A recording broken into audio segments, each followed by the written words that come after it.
Uber Eats was throwing so many offers my way. Along with DoorDash, they were throwing endless offers my way.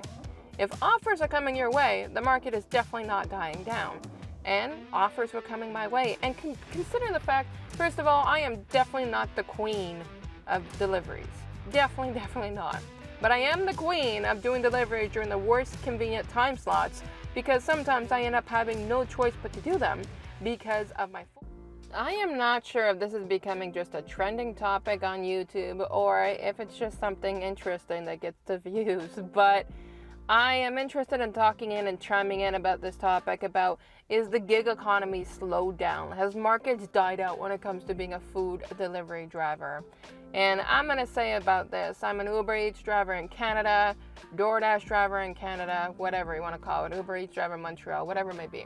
I do the gig economy and I do it part-time, and I'm going to be the first one to chime in and say, no, it is definitely not a died down market, but food delivery is a seasonal market. So we're going to chime in a little bit more about this. As soon as I dived in today, so today is Monday, May 30th, and I decided to go on to, I was multi-apping between Uber Eats, Skip the Dishes, and DoorDash. And the moment that I went on to Uber Eats, the very first offer I got was for $6 for 2.2 kilometers for a Lebanese drop-off. So, of course, I'm going to accept that. A very good kilometer to payout ratio. So I get to the restaurant, pick it up, drop it off. Everything is super local and good to go. Well, of course, your first order drop off is not going to indicate anything when it comes to market rates. But it's a Monday afternoon, and most Mondays, am I definitely getting about $18.52 for 45 minutes worth of work? Nope, but I did today. Because with my second order, it was a Skip the Dishes order for $12.52 that ended up going just over 5 kilometers. So again, of course, I'm going to take that offer. And it was a Wendy's drop-off. So I got to a Wendy's location, orders right there, ready to go. And I swear that Skip the Dishes makes me envy those that have beautiful housing, because it took me to a location where it's just that beautiful housing market, absolutely gorgeous houses. And I dropped off that customer's food too.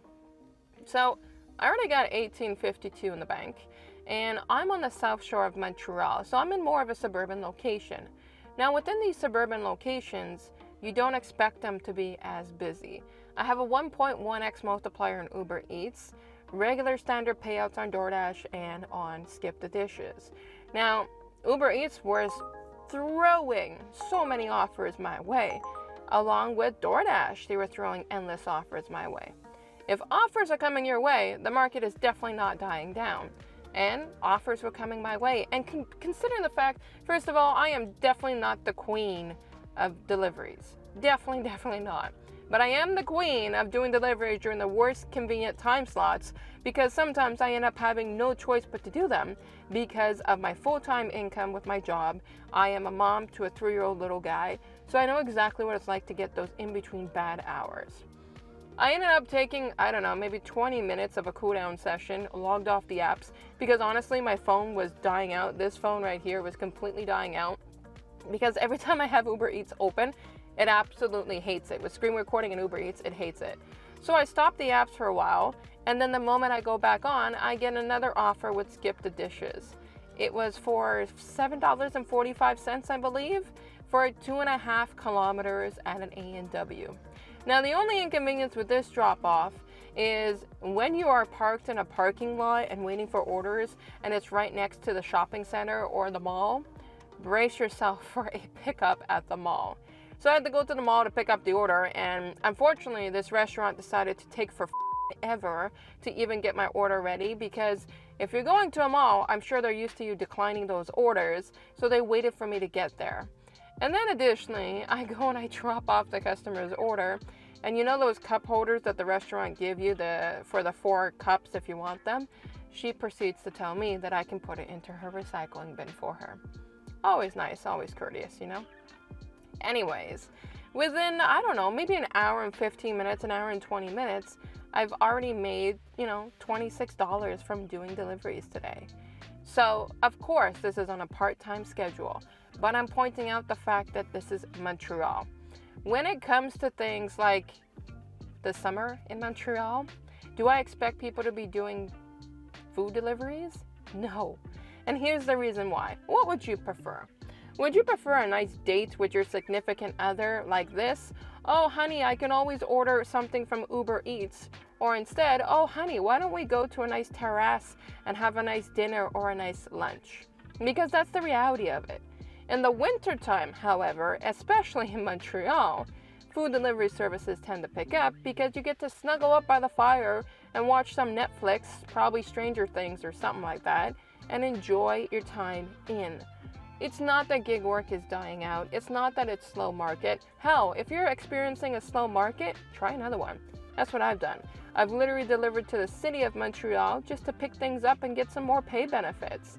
But if your market is dying out, think about other things, such as what season are you in? But there's also something else that happens, and this is what I picked up on. I follow quite a few people that come to my place. Why do I say follow? Wow. I order food from DoorDash or Uber Eats sometimes. And when those gig workers come to my place and drop it off, I normally do a meet at the door. When I meet them at the door, I actually ask them a few questions. I tell them I'm a gig worker too, but I ask them, do you just deliver to just DoorDash or just Uber Eats? Do you know that 9 out of 10 times they're only doing one delivery service? So if you are experiencing a downtime within your market, try something else like doing multi-apping. What I love to do is take to Instacart, because Instacart is for groceries. Groceries can be any time of the day, but let's say I don't want to do breakfast deliveries. In the morning is when I find Instacart gives a lot more deliveries because people want to grab their groceries and go on with their lives.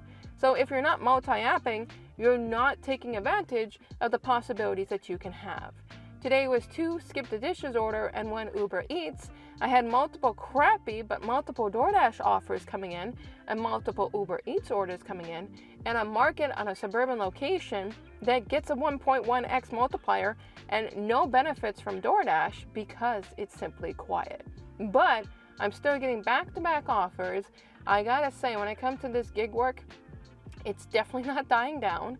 Markets could be slow and everybody else's market is completely different. I'm not saying this is going to apply for you or somebody else watching this video, but I can say this. I know what it's like to be in a saturated and a downright horrible market, but check your time of the year because that could be a big factor.